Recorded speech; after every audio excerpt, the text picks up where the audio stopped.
মুহূর্তে যদি আমাদের রিজনে বলি, আজকে আমাদের রিজনে কোনো ওয়েদার সিস্টেম নাই, তবে একটা ওয়েদার সিস্টেম ডেভেলপ হবে আগামীকাল থেকে কন্ডিউসিভ ওয়েদার অ্যাক্টিভিটির জন্য। প্রথম হচ্ছে যে একটা উইন্ড ডিসকন্টিনিউটির মতন থাকবে ঝাড়খণ্ড অ্যান্ড অ্যাডজয়েনিং এরিয়াতে, আর তার সঙ্গে একটা হাই প্রেশার জোন আগামীকাল ফর্ম হবে ওভার বে অফ বেঙ্গল। ওখান থেকে কিন্তু অনেকটা ময়েশ্চার আমাদের রাজ্যের দিকে আসবে, ফলে 30 তারিখ থেকে 2 তারিখে চান্সেস রয়েছে নর্থ বেঙ্গল সাউথ বেঙ্গলে কিন্তু বৃষ্টি হবে।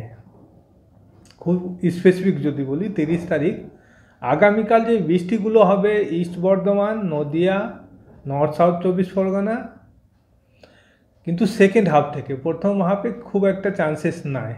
এই প্রবাবিলিটিটা কিন্তু বাড়বে। 31 তারিখে লাইট টু মডারেট রেন আমরা এক্সপেক্ট করছি নর্থ 24 পরগনা, সাউথ 24 পরগনা, নদিয়া, মুর্শিদাবাদ, বীরভূম ডিস্ট্রিক্টে, আর অন্য জেলাগুলোতে ইনক্লুডিং কলকাতা হালকা ধরনের বৃষ্টি হবে। 2 তারিখে সব জায়গায় মোটামুটি বৃষ্টি হবে, তবে লাইট টু মডারেট রেন হবে নর্থ সাউথ 24 পরগনা, নদিয়া ডিস্ট্রিক্টে, আর অন্য ডিস্ট্রিক্টগুলোতে কিন্তু লাইট রেন হবে, ইন্টেন্সিটি এতটা থাকবে না। নর্থ বেঙ্গলে যদি বলি আজকে বিশেষ করে আগামীকাল বিশেষ করে দার্জিলিং কালিম্পংয়ে বৃষ্টির চান্সেস রয়েছে। 31 তারিখ 1 তারিখ 2 তারিখে উপরে মোটামুটি সব জেলায় কিন্তু লাইট রেনের চান্সেস রয়েছে। পসিবল ইম্প্যাক্ট এটা হচ্ছে হয়তো এগ্রিকালচারের উপরে, হর্টিকালচার অ্যান্ড এই যে স্ট্যান্ডিং ক্রপসগুলো আছে বা ইভেন ভেজিটেবলের কিন্তু এর অ্যাডভার্স একটা এফেক্ট পড়বে।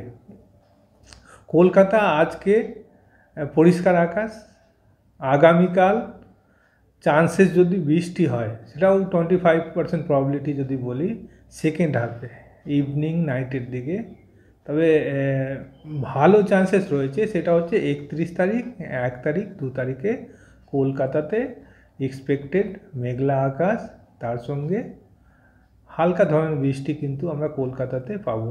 31 তারিখ 1 তারিখ 2 তারিখ 3 দিনের মধ্যে 2 দিন এক্সপেক্টেড যে বৃষ্টি আমরা কলকাতাতে পাবো।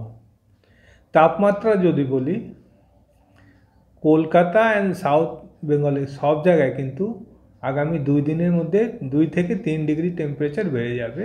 কলকাতাও আমরা এক্সপেক্ট করছি যে কাল বিশেষ করে পরশু 31 তারিখ 1 তারিখে 16 থেকে 17 মিনিমাম টেম্পারেচার থাকবে, ম্যাক্সিমাম আজকে 25, কালকেও 25-এর কাছাকাছি, তারপরে হয়তো 24-এর কাছাকাছি আসবে কলকাতাতে।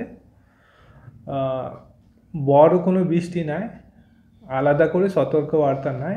যেটা বললাম যে অ্যাডভার্স ইফেক্ট যদি পড়ে সেটা হচ্ছে এগ্রিকালচারের উপর পড়বে। বৃষ্টি চলে যাওয়ার পর এই যে আবার নর্থ ওয়েস্টার্লি ঢুকবে, কিন্তু যেহেতু আমরা ফেব্রুয়ারিতে চলে যাব হয়তো তাপমাত্রা এতটা নামবে না, হয়তো দেখবো আমরা 16-17 যাওয়ার পর আবার হয়তো নেমে আসবে 14-15, কিন্তু এর চেয়ে নিচে আসবে একটা ডাউট রয়েছে এখনও। আমরা কিন্তু আপডেট দিয়ে দেবো।